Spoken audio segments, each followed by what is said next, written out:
नमस्कार दोस्तों, स्वागत है आपका हमारे इस चैनल धूप धनुषी आरती में। दोस्तों, जैसे कि रटंती कालिका पूजा के बारे में आप लोग मुझसे बोल रहे थे कि दादा रटंती कालिका पूजा कब मनाना है और कब इसे करना चाहिए।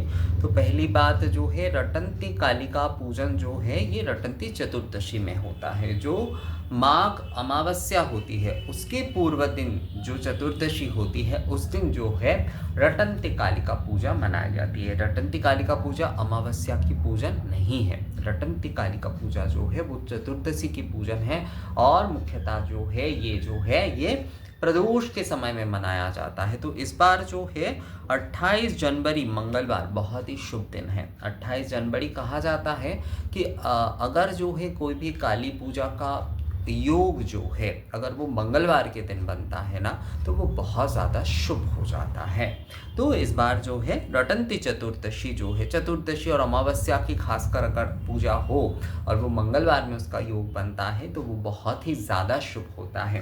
तो रटंती चतुर्दशी की पूजा जो है 28 जनवरी मंगलवार को जो है मनाई जाएगी। और रटंती चतुर्दशी रटंती कालिका पूजा जो है ये मनाई जाएगी। देवी की माँ की रटंती यात्रा श्री रटंती कालिका पूजन प्रदोष समय 5:17 से लेकर रात्रि 6:53 मतलब 6:53 तक जो है 6:53 तक जो है रटंती कालिका पूजा है।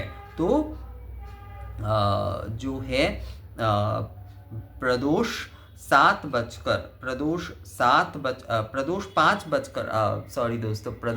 5 बजकर यानी कि 5:17 से 5:17 से प्रदोष में 5:17 से जो है 28 जनवरी मंगलवार को जो है प्रदोष में यानी कि संध्या सूर्यास्त के बाद जो है 5:17 में ही सूर्यास्त हो रहा है। सूर्यास्त के बाद का ही जो समय होता है वो प्रदोष का समय होता है। तो सूर्यास्त के बाद ही जो है ये जो 5:17 से लेकर जो है 6:53 जो है यानी कि 6:53 यानी कि 6:53 जो होता है तो 5:17 से जो है 6:53 में जो है रटंती भीतर जो है रटंती कालिका पूजा मनाई जाएगी। तो ये 28 जनवरी को जो है ये रटंती चतुर्दशी की पूजन है।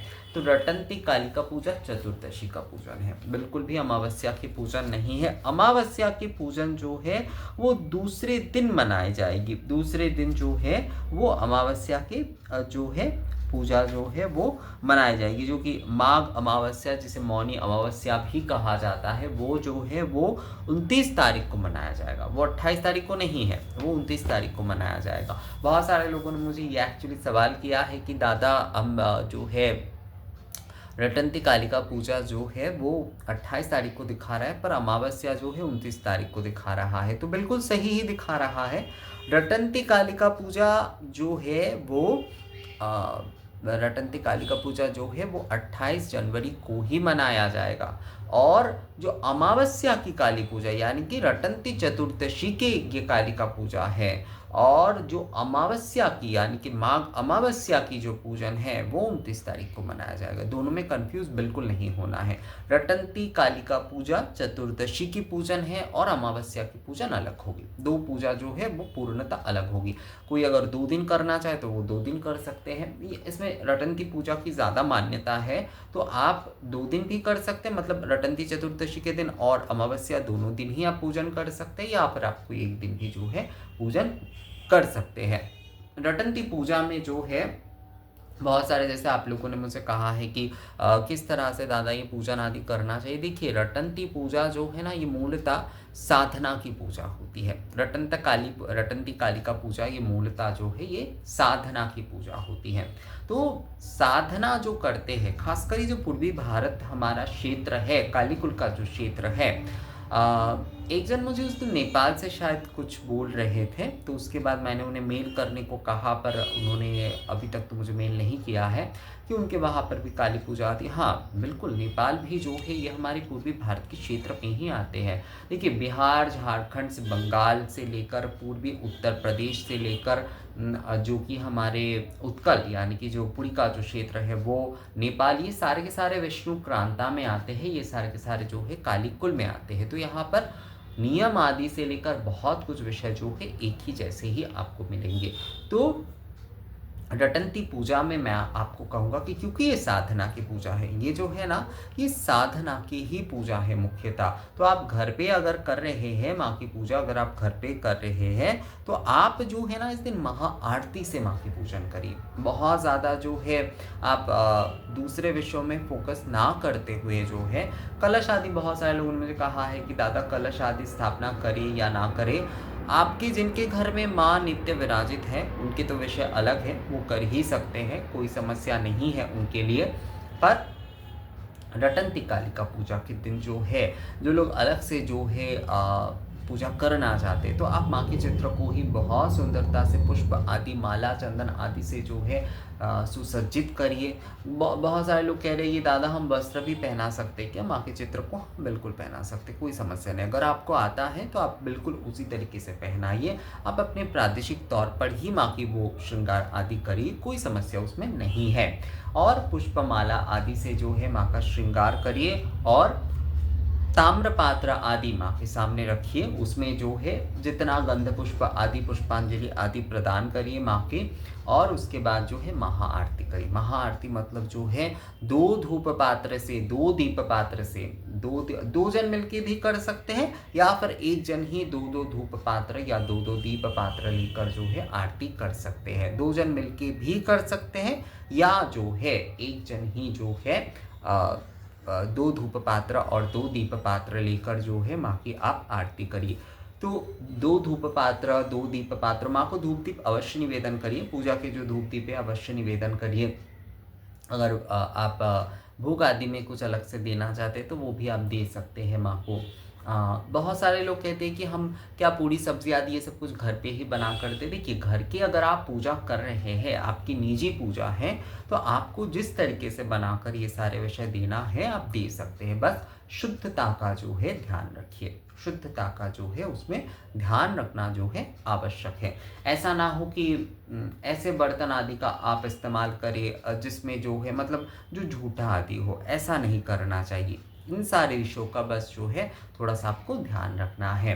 बाकी मैं आपको कहूँगा कि बहुत सारे ये वो इस तरह के न्यास आदि ये वो जैसे बहुत सारे आप लोगों का सवाल आता है, मैं आप लोगों को कहता हूँ बहुत, देखिए सभी चीज़ आप लोग ना सीखने जाएंगे तो सीख नहीं पाएंगे, और गलत सीखने से या फिर उल्टा पुल्टा सीखने से ज़्यादा बेहतर होता है कि आप जो है आपके आधार अनुसार आप जिस तरह से कर पा रहे हैं सहज सरल साधारण तरीके से आप उस तरीके से जो है पूजन करिए दोस्तों। बहुत कुछ सीख लेना ही जो है पूजा का मूल विषय नहीं है। पूजा का मूल विषय होता है निवेदन, पूजा का मूल विषय होता है समर्पण। आप में कितनी भक्ति भाव है, आप में कितनी आस्था है, आप में कितने समर्पण है, वो आपकी पूजा कृत्य यानी कि पूजा की क्रिया के माध्यम से जो है वो प्रदर्शित होना ही जो है मुख्यतः जो है वो पूजा है। आपको आराधना करना है, आपको अपनी प्रेम के माध्यम से, आपको अपनी आस्था के माध्यम से, अपनी भक्ति के माध्यम से आराधना करना है। बहुत सारे आचार आपने सीख कर जो है उसे कॉपी करके आपने कर दिया, वो देख देख कर आपने कर दिया, आपने जो है उन सारे विषयों पर आपका पूरा ध्यान चला गया, पर भक्ति ही आपकी पूजा में नहीं है, तो ऐसे पूजा का कोई मतलब नहीं रह जाता है। तो इसलिए जो है बहुत सारे जैसे न्यास आदि, देखिए पहली बात बहुत कुछ जो है कहना थोड़ा मुश्किल है, यूट्यूब पर ये सारे विषय दिखाना संभव नहीं है सभी कुछ जो है। और बहुत सारे मैं समझता हूँ बहुत सारे लोग मुझे करते हैं मेल आदि जो है कि न्यास आदि ये सिखा दीजिए, वो ऐसे वैसे। देखिए सभी चीज़ें ना सभी के लिए नहीं है, पर इसका मतलब ये नहीं है कि आप आराधना नहीं कर सकते। तो आप जो है महाआरती आदि के माध्यम से ही जो है माँ की आप आराधना करिए ना। आप 1 घंटा जो है आरती करिए, उसमें कोई समस्या नहीं है। 1 घंटा लेकर आप जो है आरती करिए माँ की। आप विधि आदि मतलब ऐसे घुमाना है वैसे घुमाना है ये भूल जाइए वो सब कुछ। आप जो है निवेदन आदि कर लीजिए, आरती आदि ये सब कुछ, और उसके बाद जो है आपको जितना समय लगे आप ज़्यादा से ज़्यादा समय लेकर जो है आरती करिए। आप 1 घंटा ही बिताइए ना आरती में, मतलब 1 घंटा लेकर ही माँ की आप आरती करिए ना। इससे ही देखिएगा आपके मन को जो है ना एक अपार शांति मिलेगा, एक अपार शांति मिलेगा आपको जो है। तो मुख्यतः जो है हमारे भक्ति का मूल विषय है। भक्ति के साथ हाँ, आचार अवश्य ज़रूरी है। मैं ऐसा कभी नहीं कहूँगा कि विधि ज़रूरी नहीं है, पर विधि आपके लिए क्या ज़रूरी है, आपके लिए क्या सही है, ये समझना बहुत ज़रूरी है।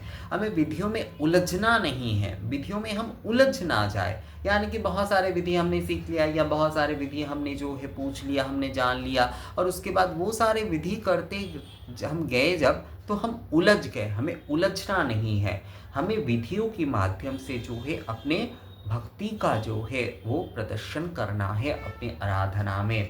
तो ये जो है मुख्य विषय है, ये बात जो है आप ध्यान रखिएगा दोस्तों। तो आराधना जब आप कर रहे हैं ना, तब आप जो है जितने आपकी सहज सरलता है, जितने आपके स्वाभाविक रूप से आप कर पा रहे हैं, वही जो है आप करिए दोस्तों। तो एक विषय यहाँ पर ध्यान में रखिएगा, ये विषय क्या है कि आप सहज सरल रूप से जो है रटंती कालिका पूजा कर सकते हैं। उसमें जो है आप माँ की धूप सेवा आदि भी कर सकते हैं।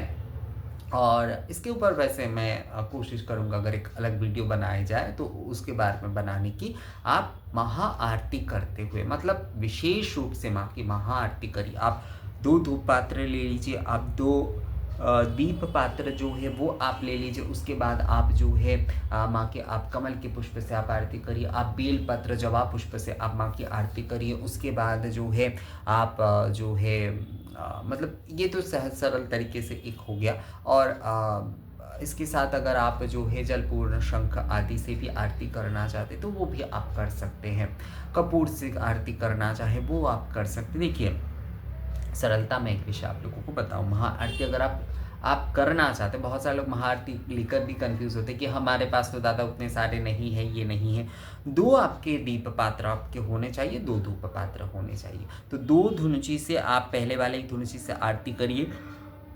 उसके बाद जो है एक दूसरे धुनुची से आप आरती करिए। उसके बाद जो है आप जो कि एक घी के दीपक से आप आरती करिए। उसके बाद एक तेल के दीपक से आप आरती करिए। उसके बाद जो है कमल के पुष्प से आप आरती करिए। उसके बाद जो है कमल के पुष्प या कोई भी अच्छे वाले पुष्प इस समय मिल रहे हैं उससे आप आरती करिए। उसके बाद जो है पत्र पुष्प आदि से जो है आप आरती करिए। उसके बाद जो है, क्योंकि ये सर्दी का समय है तो व्यजन आदि तो नहीं होगा, पंखा आदि ये सब कुछ नहीं होगा, तो पत्र पुष्प से, पत्र और जबा पुष्प से आपने आरती की। और उसके बाद जो है शंख ध्वनि करें, आप शंख ध्वनि करते हुए जो है आप आरती को संपूर्ण करते हुए माँ को प्रणिपात करें। तो इस प्रकार से ही जो है आप आरती कर सकते हैं। और अगर एक और तरीके से करना चाहते हैं तो आप 2 धूप पात्र से करिए, 2 दीप पात्र से करिए, उसके बाद कपूर से करिए, उसके बाद एक कमल के पुष्प से करिए, उसके बाद जो है जबा पुष्प और बेल पत्र से करिए, और उसके बाद जो है शंख ध्वनि करते हुए,